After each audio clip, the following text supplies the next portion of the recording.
All right, welcome back. You are so lucky today to be tuned in with us on this Freaky Friday because we didn't have her just once. It was so nice we did it twice, and Erin Elmore joins us again for a little double duty here.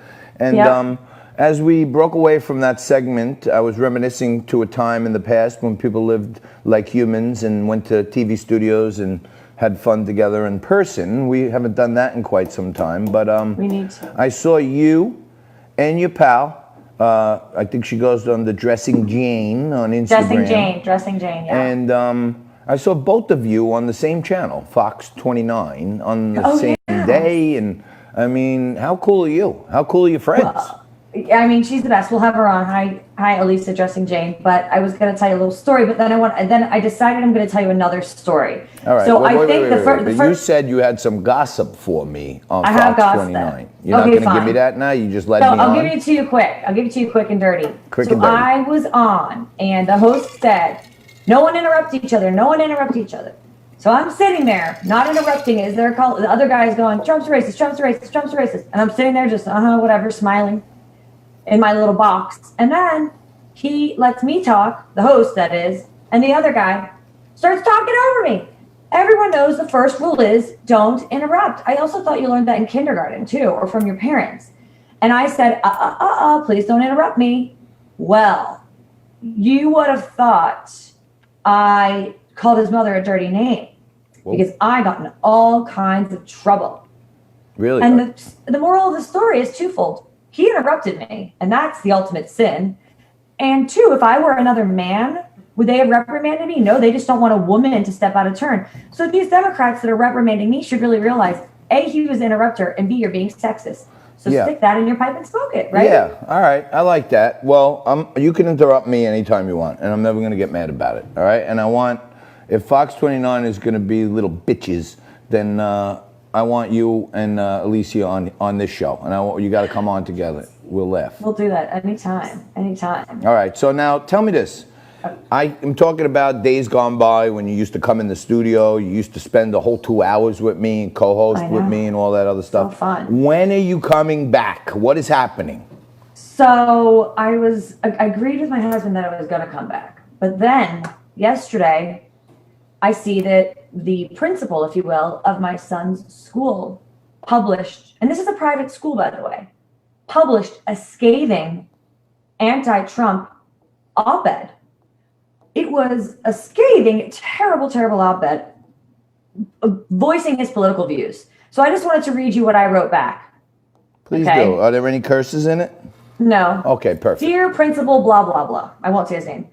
Wait, that's not it. Hold on. Give me one more second. Well, what's the school? What's the school? I don't want to say. Should I say it? Yeah, I mean, all right, then let it rip. It's the Haverford School. The Haverford School. The Haverford Boys School. I'm saying nobody's. It's not like. And his name is Dr. Noggle, the headmaster. The Dr. Noggle. Dear Dr. Noggle, while I respect your opinion, I'm terrified. I'm a hugely unapologetic supporter of the president, and I wanted to talk about my qualifications. This is my career, my life's work, and my passion. My son knows how I feel and respects my work. Given all of this, like I said, I'm terrified. First, are you going to punish him for my political views? Second, are you going to try to indoctrinate him to your way of thinking? I'm not paying X number of dollars of hard-earned money a year for my kid to turn out a Democrat. Wow. That is quite amazing. Now, it's not like people don't worry about saying the name of the school, because it's not like people on our show are going to go Google up Haverford School. And if anybody was going to do it, it would be me. So the headmaster, in fact, is John A. Nagel, retired lieutenant colonel from the U.S. Army, and former president of the Center for American Security, an expert in counterinsurgency. So it looks like he's part of the counterinsurgency against the Trump presidency, if you ask me. And he's part of the insurgency to get a job in the White House. That's what he's lobbying for right now in a Democrat one. You think he's lobbying to get into a Joe Biden White House? Because where we live in Pennsylvania has a close proximity to Delaware, and from what I understand, he may or may not have a relationship with some of the Bidens. So we don't know for sure, But No, you and think there was that there also is some kind of possibly relationship in there. And there was rumors swirling in 2016 that he was going to get a job in failed Hillary's administration. We see how that turned out. So he's going to be 2 for 2 here.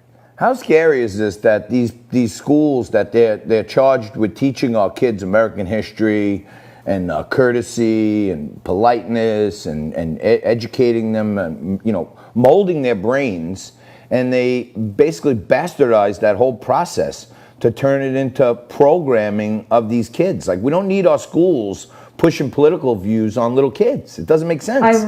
I mean, I'm really upset by it. And I'm sure he's getting 50-50, just like the country split down the middle. There's half of the population that's thrilled with his rhetoric and the other half is furious. And is that really how you want to really run a school, expensive school with a lot of competition in the area? No, it doesn't make sense. And Michael Jordan, if you watch the ESPN series The Last Dance, when it talked about Michael Jordan's, you know, his career, how he advanced, and talked about when he started getting his Nike contract, that people in sports were encouraging him to be, you know, more political views. And Jordan said it best, like a real true businessman. Jordan said, "Hey man, Republicans buy sneakers too." You know what I mean? And Jordan knew right there, I don't want to cut off 50% of my audience because I take some political views. I wish some of these people who are leaders in education would act the same, because you're probably spending 40, 50 grand a year to have your kid in the Haverford school, and at the same time, they're doing things to your kid that you don't want happening. I mean, this was really the icing on the cake for me. There were emails that went out about white privilege over the summer and links to CNN clips.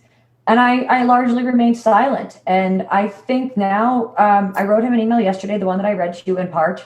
I want a response. And I have a platform, and I'm going to use my platform. And he should really respond. He issued a fake apology yesterday. And he said, "I believe in the First Amendment," which is, he's alluding to the freedom of speech. But the problem is, he's not a government entity. The school is not a government entity. This is a private place and a private forum, and it's not really dictated by the freedom of speech. It's more dictated by the marketplace of free ideas. And hey, Erin, listen to this, because we got a minute left. I wanted to bring this up. I talked about it the other day. We got 1 minute left. Nike pays LeBron James $38.6 million a year. The factory workers that make the Nike shoes are making 20 cents an hour and working 80 hours a week. So Nike can profit enough to pay LeBron James $38 million to come out against oppression and injustice. How crazy is this in our final 30? I'm sorry, but you know what? You know all about China. They're really enslaving people. I mean, I just wrote an article that was published in Town Hall yesterday about this, about how the Basketball Association is so corrupt morally and spiritually and financially. You know, they're saying that all of these lives that are important and slavery is terrible. Well, these Chinese people making these shoes are slaves. They are treated worse than any population that's ever existed in the United States of America. Yet they feign concern here at home, but they're pocketing on the slavery in China. And it's abhorrent and it's appalling, and we should have to boycott Nike and I would love that. I've been asking school moms when they start shopping this year, if the kids go back to school, buy Under Armour, buy Adidas, don't buy Nike.